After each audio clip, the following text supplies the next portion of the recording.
I think I've said this before, but I'm a big fan of the Docklands Light Railway. As a matter of fact, it might be my favourite of all the TfL rail systems.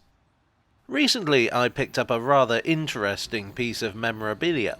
A set of postcards published in 1987 on behalf of the DLR entitled The Coming of the Docklands Railway. They give a really interesting insight into the DLR system's construction. I thought I'd combine that with some other photos and postcards I've recently acquired and make a video of it. So here we go, let's look at the DLR before the DLR. Here's the first one, and when I tell you where it is, I think you'll understand why it caught my eye.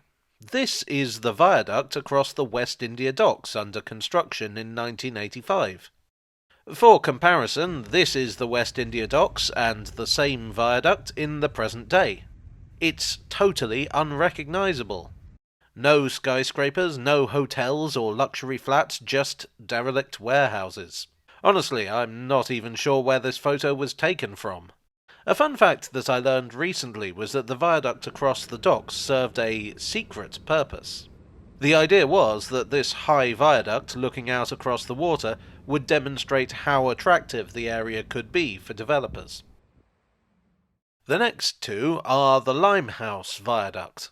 The route from Tower Gateway to the West India Docks reused an abandoned railway route, the old London and Blackwall Railway. One of the reasons the DLR was so cheap to build, £77 million in 1980s money, was that it could recycle these things. Light rail is, as its name suggests, lighter than conventional rail. So there was no problem sticking the new line on top of a 140-year-old viaduct. This photo was taken in 1983. This is the entrance to the Regent's Canal from Limehouse Basin. There's a scrapyard or something next to the entrance, which I find quite interesting because it shows how the docks have changed over the last 40 years. We've gone from industrial to commercial and residential. Here is the very first train being delivered to Poplar Depot in 1986. These first-generation trains were known as the P86 stock and were built by, now I hope I'm pronouncing this right, Linke Hoffmann Busch of Germany, or West Germany as it was back then. When they were withdrawn in the early 90s, they were sent to Essen, which seems oddly appropriate for a German-built train. I think they might even still be in service there. Maybe I should visit one of these days and take a look. Now, this photo was taken just a short distance away. This is where the DLR today has its junction for Stratford. These are the old tracks of the North London Railway. That building in the middle there is the old hydraulic power station. Before electricity, the machinery of the docks was powered by hydraulics. The railways preferred to generate their own hydraulic power, and this power station was also built by the North London Railway. Note also Billingsgate Fish Market in the background there. This is now the DLR, but that's not a DLR train. I believe it's a British Rail Class 105. Don't quote me on that, but I do know that those were used in East London. It's there on a test run to assess noise and vibration levels. This photo was taken near Bromley on the old North London Railway route, now the line into Stratford. This is also on that route, but near to Poplar High Street. I don't have much to say about this one. Look at that abandoned track bed. Wow. I believe that what we're looking at in this picture here is the construction of the DLR at Cross Harbour, although again with no skyscrapers it's much harder to identify than it would be today. This was a new bit of construction, although it roughly followed the route of the long-closed Millwall Extension Railway. We're on the route to Island Gardens. The original Island Gardens is actually one of the only closed stations on the DLR. On the final approach to the terminus, it used the Millwall Extension Railway's viaduct, and you can see that in the background of this photo here. Obviously, this was not taken during construction. In fact, Canary Wharf in the background there indicates that this was taken in the early 90s. Here's a photo of Island Gardens itself, because I have clearly abandoned the original purpose of this video. When the DLR first opened in 1987, Island Gardens was an elevated station and it looked like this. In 1999, the line was extended under the Thames to Lewisham, but because of this, the viaduct had to be abandoned again, just 12 years after being brought back into use. The DLR now dives underground at Mudchute, and the new Island Gardens station is below street level. Speaking of rebuilt stations, here's the original Tower Gateway. Externally, Tower Gateway Station looks much the same as it did when it was first built. But originally, the layout consisted of an island platform with 2 tracks. Back then, it was the only city terminus.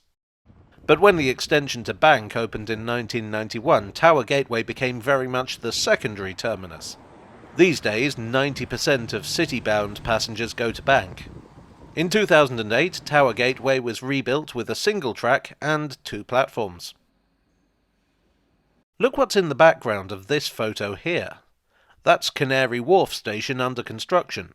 Canary Wharf was originally a simple 2-platform affair when it was planned in the 80s. But then, unexpectedly, the Canary Wharf office development came along and it became very clear that a small station just wasn't going to do the job. So a much bigger station was planned. Here it is from the other side.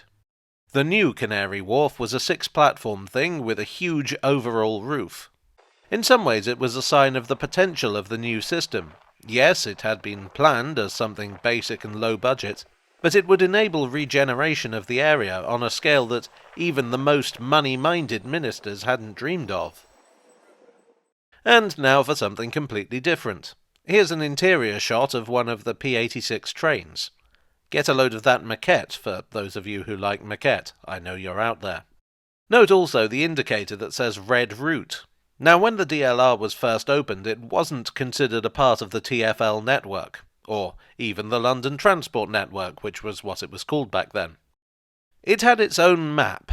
In 1987, there were 2 routes indicated on the map by colour. The green route was Island Gardens to Tower Gateway, and the red was Island Gardens to Stratford.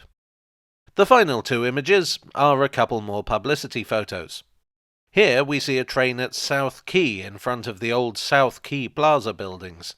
The purpose of these photos is obvious. Back when the DLR opened, these buildings were the epitome of what the London Docklands Development Corporation hoped for.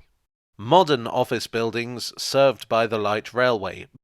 Big, but not too big. These buildings would later be destroyed, the first by the 1996 IRA bombing.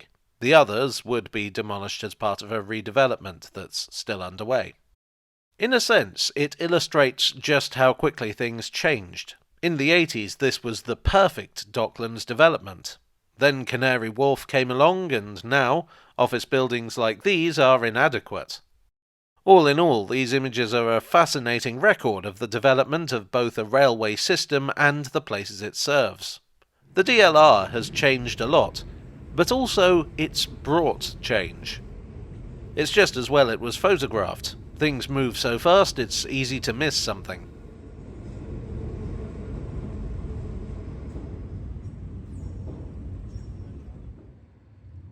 Well, I hope you enjoyed today's video. If so, please do leave a like and consider subscribing for more.